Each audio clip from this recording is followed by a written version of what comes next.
The baby eagle didn't make a sound as it fell. It just spread its tiny wings that weren't ready to fly. It dropped like a stone through 40 feet of open sky above. 3 crows circled the nest like they'd already won. But what happened at the bottom of that fall, and who was watching, would turn this into something no one in that small mountain town would ever forget. High in the ridges of Montana, where the pine trees grow so tall they seem to scratch the sky, a mother eagle had built her nest on the edge of a cliff. She had done it alone. Her mate had not returned that spring. Some say he was taken by a storm. Others say he simply never came back. But the mother didn't wait for answers. She gathered branches, moss, and feathers and built a home strong enough for the one thing that mattered, her only chick. The baby was barely 3 weeks old. Its feathers were still soft and gray, not yet shaped for flight. Its eyes were wide and golden, full of a world it hadn't yet explored. Every morning, the mother would leave before sunrise, fly across the valley, and return with food. Every evening, she would tuck her body around the chick, shielding it from wind, from cold, from everything the mountain could throw at them. She was not just a bird protecting her young. She was a single mother fighting to keep her world alive. But the mountain had other residents. A group of crows had been watching that nest for days. Crows are intelligent. They observe, they plan, and they noticed that this mother was alone. No mate standing guard, no second pair of eyes scanning the sky.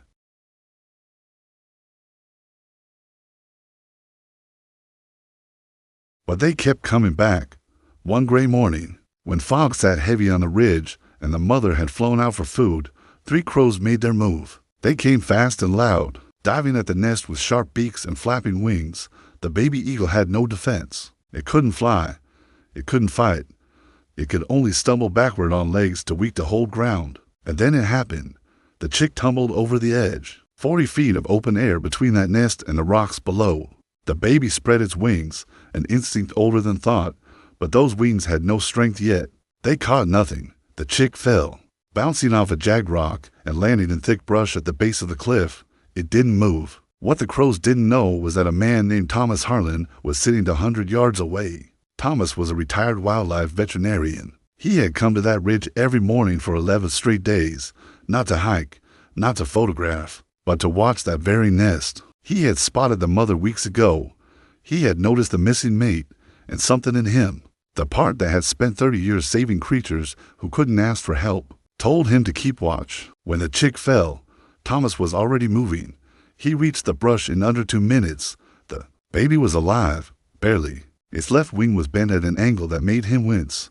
Its breathing was shallow, but its golden eyes were open, looking up at this stranger with something that wasn't fear. It was exhaustion. Thomas wrapped the chick in his jacket and carried it home. For 6 weeks, Thomas became something he never expected, a foster parent to an eagle. He splinted the wing.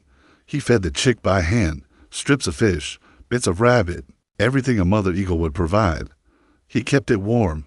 He talked to it, not because the bird understood words, but because silence felt wrong beside something fighting so hard to survive. The wing healed. The feathers came in, dark, strong, beautiful. And the day arrived when Thomas knew it was time.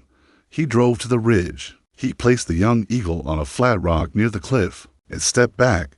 For a long moment, nothing happened. The bird sat still, looking around as if remembering a world it once knew from high above. Then a shadow passed overhead. The mother.